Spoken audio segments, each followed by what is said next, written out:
Hello, great everyone. Alright, teman-teman, tahukah Anda, ada banyak orang membangun hidup di atas pencapaian. Pencapaian apa? Kekayaan, bahkan pencapaian popularitas. Dan itu biasa zaman sekarang kan. Tetapi ketika badai datang, barulah terlihat apakah dasar hidup mereka benar-benar kokoh.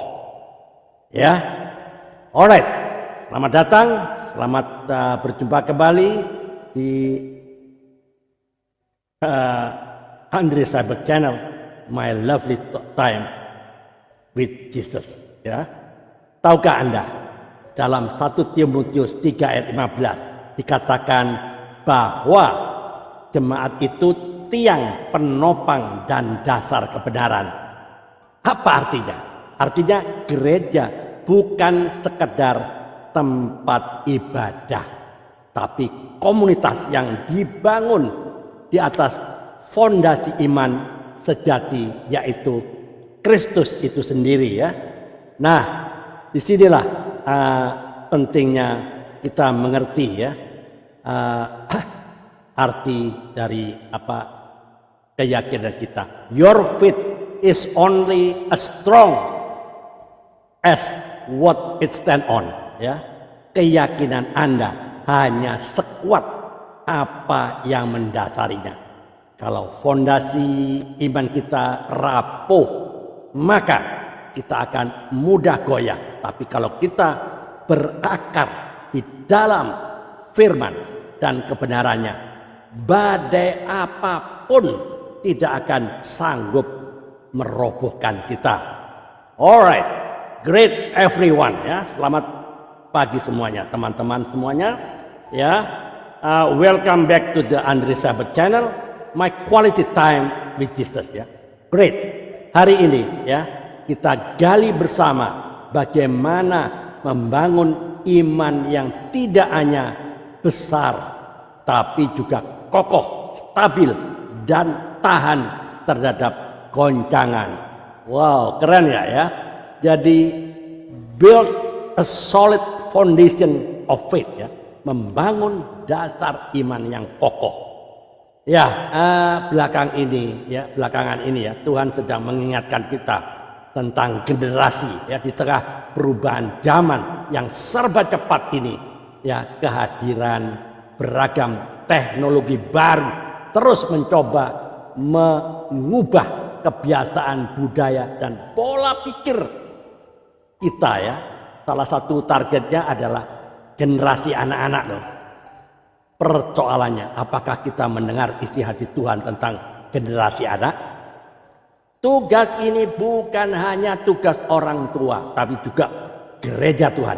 Renungan hari ini ya, gereja Tuhan dari apa? Kita ambil dari 2 Timotius 3 ya, bicara tentang sosok seorang anak muda ya, bernama Timotius. Dia adalah murid rohani dari siapa? Tahu semua kan? Rasul Paulus. Wow, keren ya. Yang menarik dari kisah Timotius ini adalah sejak kanak-kanak dia sudah tumbuh di dalam pengenalan akan Tuhan berkat iman neneknya ya, Lois, dan ibunya Unike ya, seperti dikatakan Paulus di 2 Timotius 3 ayat 15. Ingatlah juga bahwa dari kecil engkau sudah mengenal kitab suci yang dapat memberi hikmat kepadamu dan menuntun engkau kepada keselamatan oleh iman kepada Kristus Yesus ya. Teman-teman, Paulus melihat iman seorang anak muda yang bernama Timotius ini dan mulai mempersiapkannya untuk melayani gereja Tuhan. Paulus mengambil peran yang sangat penting sebagai bagian dari gereja, yaitu membangun dasar iman yang kokoh di dalam diri seorang anak ya. Kita bisa baca ya tadi ya di 2 Timotius 3 ini, Paulus sedang melatih Timotius punya iman yang teguh ya di dalam kebenaran, sekalipun akan semakin banyak bermunculan orang-orang jahat, ya enggak? Selalu ada penipu dan penyesat-penyesat di tengah gereja dan masyarakat loh. Nah, kita bisa melihat kebesaran hati seorang Paulus pembimbing Timotius muda memiliki dasar iman yang kokoh di dalam Kristus ya.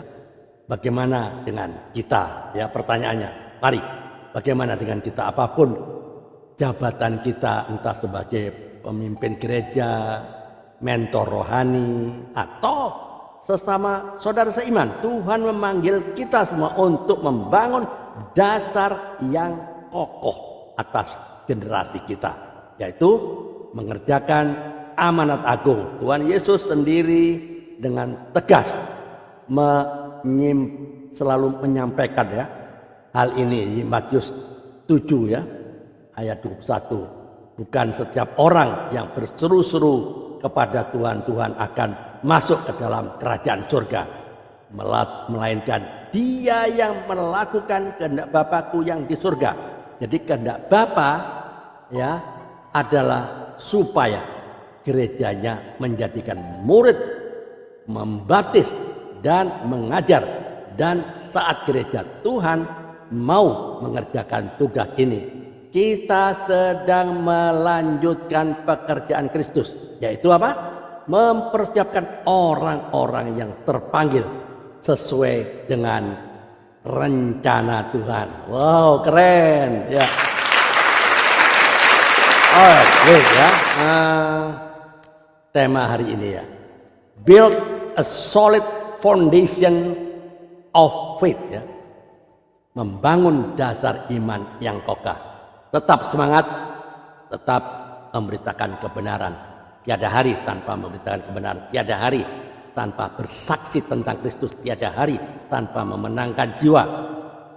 Indonesia for Christ, Indonesia for all nation. Padi sudah menguning, tetapi pekerja sedikit, kitalah yang menjadi pekerja-pekerjanya di ladang Tuhan. Save the lost at any cost. Selamatkan yang terhilang berapapun harganya. Tuhan Yesus memberkati. Amin.